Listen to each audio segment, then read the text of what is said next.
નમસ્કાર મિત્રો, આજે આપણે વાત કરવાના છીએ જર્મનીમાં ડોક્ટર અને ગરીબ મહિલા સાથેની ઘટના। જર્મનીના બર્નિંગ શહેરના એક શાંત વિસ્તારમાં રતનબેન નામની એક ગુજરાતી મહિલા એકલી રહેતી હતી। ઉંમર લગભગ 55 વર્ષની હતી। નાનું ભાડાનું મકાન, ઘરમાં 2-4 જૂના વાસણો અને દિવાલો પર લટકતો ભગવાનનો ફોટો, બસ એટલી જ તેની દુનિયા હતી। જીવન નિર્વાહ માટે તે દર અઠવાડિયે લાગતા બજારમાં નાનકડો શાકભાજીનો સ્ટોલ લગાવતી હતી। ભારતીય અને એશિયાઈ પરિવારો તેની પાસેથી શાકભાજી ખરીદતા હતા। સવારથી સાંજ સુધી મહેનત કર્યા પછી પણ માંડ માંડ ઘરનું ગુજરાન ચાલતું હતું। પરંતુ રતનબેનના જીવનનું સૌથી મોટું દુઃખ ગરીબી નહોતું, તેના હૃદયમાં વર્ષોથી એક એવી પીડા દટાયેલી હતી જેને યાદ કરતા આજે પણ તેની આંખો ભીની થઈ જતી હતી। આજથી લગભગ 25 વર્ષ પહેલા રતનબેનનું જીવન ખુશીઓથી ભરેલું હતું। તેના પતિ જીવતા હતા અને તેનો 5 વર્ષનો નાનકડો દીકરો મયંક તેના જીવનનો શ્વાસ હતો। મયંક ખૂબ જ હસમુખો અને તોફાની બાળક હતો। આખો દિવસ માતાની પાછળ ફરતો રહેતો। રતનબેન જ્યાં જાય ત્યાં મયંક પણ તેની સાથે જતો। એક દિવસ તેમના એક સગા જર્મની છોડીને બીજા દેશમાં જવા નીકળ્યા હતા। તેમને વિદાય આપવા આખો પરિવાર વિમાન મથકે ગયો। ત્યાં ભારે ભીડ હતી। લોકો પોતાના સામાન સાથે દોડધામ કરી રહ્યા હતા। મયંક પણ બધું જોઈને ખૂબ ખુશ થઈ ગયો। રતનબેને થોડી ક્ષણ માટે પાછળ ફરીને સગાઓ સામે વાત કરી। એટલામાં મયંક રમતા રમતા ભીડમાં ક્યાંક આગળ નીકળી ગયો। થોડી વાર પછી રતનબેને પાછળ જોયું તો મયંક ક્યાંય દેખાયો નહીં। મયંક મયંક તે જોરથી બૂમો પાડવા લાગી। તેના પતિ પણ ગભરાઈ ગયા। બંનેએ આખું વિમાન મથક ખૂંદી નાખ્યું।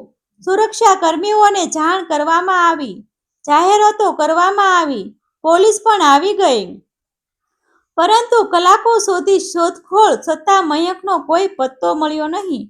એ દિવસ પછી રતનબેનનું જીવન સંપૂર્ણ બદલાઈ ગયું। ઘણા મહિનાઓ સુધી તેણે પોતાના દીકરાને શોધવાનો પ્રયાસ કર્યો।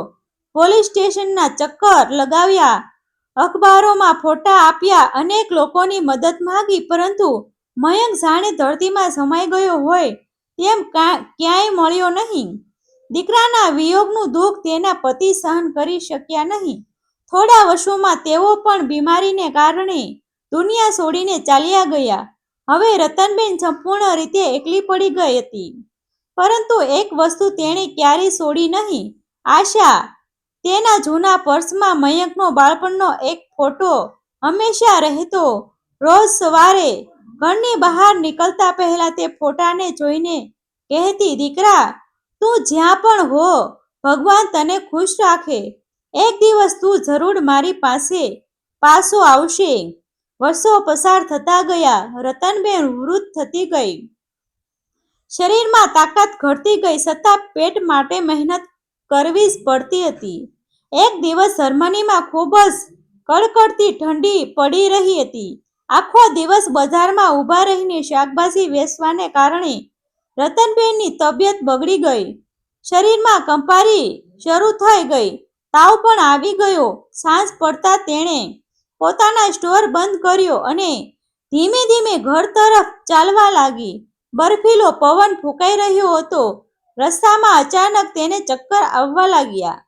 તે એક દિવાલોનો સહારો લઈને ઊભી રહેવાનો પ્રયત્ન કરવા લાગી, પરંતુ શરીરમાં બિલકુલ તાકાત નહોતી।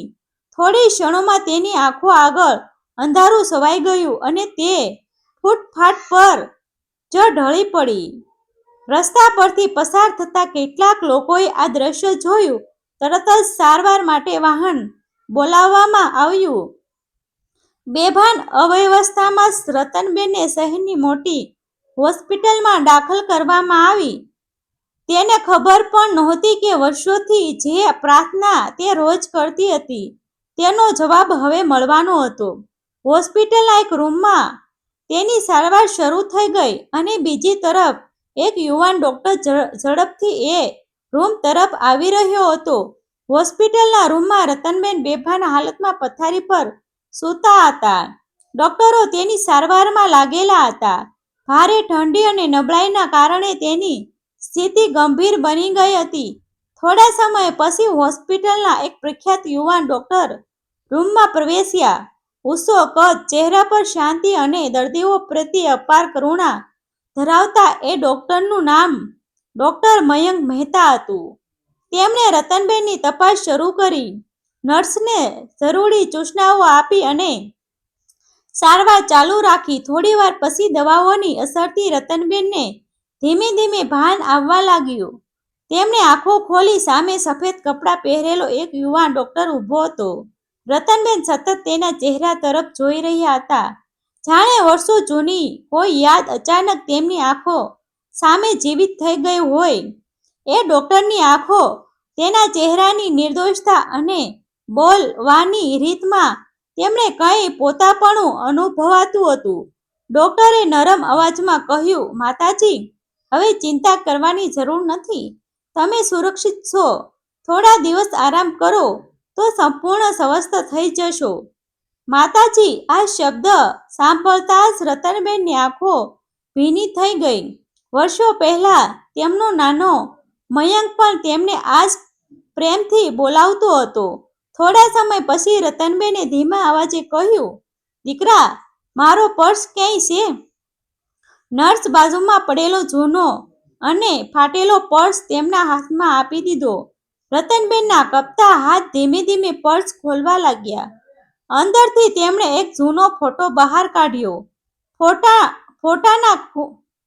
ફોટાના ખૂણા ફાટી ગયા હતા. વર્ષોની ધૂળ અને સમયના નિશાન તેમાં સ્પષ્ટ દેખાતા હતા. તેમણે એ ફોટો ડોક્ટર તરફ આગળ વધાર્યો. બેટા, આ મારો દીકરો છે. 25 વર્ષ પહેલા વિમાન મથકે ખોવાઈ ગયો હતો. આજે પણ હું તેની રાહ જોઈ રહી છું. ડોક્ટરે ફોટો હાથમાં લીધો અને એ ક્ષણે જાણે સમય થંભી ગયો. ફોટામાં દેખાતો નાનકડો બાળક, એ ચહેરો, એ આંખો, બધું કંઈક ઓળખાતું લાગવા લાગ્યું. ડોક્ટરના હાથ ધ્રુજવા લાગ્યા. અચાનક તેના મનમાં કેટલીક ધૂંધળી યાદો જીવિત થવા લાગી. ભીડથી ભરેલું વિમાન મથક, એક સ્ત્રીનો હાથ કોઈ દૂરથી બૂમો પાડી રહ્યું હતું, મયંક, મયંક. ડોક્ટરની આંખો પહોળી થઈ ગઈ. તેમની આંખોમાંથી ધીમે ધીમે આંસુ બહાર આવવા લાગ્યા. રતનબેન આશ્ચર્યથી તેમને જોઈ રહ્યા હતા. તેમણે ધીમા અવાજે પૂછ્યું, દીકરા, તારું નામ શું છે? ડોક્ટર થોડા સમય સુધી કંઈ બોલી શક્યા નહીં. પછી ધીમેથી તેમના હોઠમાંથી શબ્દ બહાર આવ્યા, મારું નામ મયંક છે. આ શબ્દ સાંભળતા જ રતનબેનના શરીરમાં જાણે વીજળી દોડી ગઈ. મયંક. તેમની આંખોમાંથી આંસુઓની ધારા વહેવા લાગી. તું મારો મયંક છે? ડોક્ટર હવે પોતાની લાગણીઓ રોકી શક્યા નહીં. તેઓ તરત જ રતનબેનની નજીક આવ્યા. માં. આ એક શબ્દ સાંભળતા જ રતનબેન જોરથી રડી પડ્યા. વર્ષોની પીડા, એકલતા અને રાહ જાણે એક જ ક્ષણમાં ઓગળી ગઈ. મયંક ઘૂંટણિયે બેસી ગયો અને પોતાની માતાના હાથ પકડીને રડવા લાગ્યો. માં, મને માફ કરી દો. હું તમને ઓળખી શક્યો નહીં. રતનબેને તરત જ પોતાના દીકરાના માથા પર હાથ ફેરવ્યો. ના દીકરા, તારો કોઈ વાંક નથી. ભગવાને આજે મારી પ્રાર્થના સાંભળી લીધી. રૂમમાં હાજર નર્સો અને અન્ય ડોક્ટરો પણ આ દ્રશ્ય જોઈને ભાવુક થઈ ગયા. ઘણા લોકોની આંખોમાં આંસુ આવી ગયા. થોડીવાર પછી મયંકે પોતાની જીવન કથા કહી. વિમાન મથકે ખોવાઈ ગયા પછી તેને એક નિસંતાન દંપતીએ આશ્રય આપ્યો હતો. તેમણે તેના પોતાના દીકરાની જેમ ઉછેર્યો, સારું શિક્ષણ અપાવ્યું અને જીવનમાં આગળ વધાર્યો. પરંતુ તેના મનમાં હંમેશા બાળપણની કેટલીક અધૂરી યાદો જીવિત હતી. તેને હંમેશા લાગતું હતું કે ક્યાંય કોઈ તેની રાહ જોઈ રહ્યું છે. અને આજે તેને ખબર પડી કે એ રાહ જોનાર તેની પોતાની માં હતી. થોડા દિવસ પછી રતનબેને સંપૂર્ણ સ્વસ્થ થઈ ગયા. મયંક તેમને પોતાના ઘરમાં લઈ ગયો. ઘરમાં પ્રવેશતા જ રતનબેનની આંખો ફરી ભીની થઈ ગઈ. જે માતા વર્ષોથી એકલા નાનકડા ભાડાના ઘરમાં જીવન પસાર કરી રહી હતી, આજે એ પોતાના દીકરાના પ્રેમ અને સન્માન સાથે નવા જીવનમાં પ્રવેશી રહી હતી. મયંકે માથાનો હાથ પકડીને કહ્યું, માં, હવે તમારે ક્યાંય એકલા રહેવું નહીં પડે.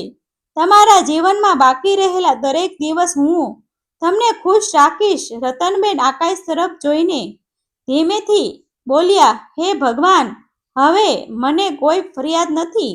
કહેવાય છે કે માતાની પ્રાર્થના ક્યારેય વ્યર્થ જતી નથી. સમય ભલે કેટલોય પણ પસાર થઈ જાય, અંતર ભલે કેટલુંય પણ વધી જાય, પરંતુ સાચો પ્રેમ અને લોહીનો સંબંધ એક દિવસ જરૂર મળી જાય છે.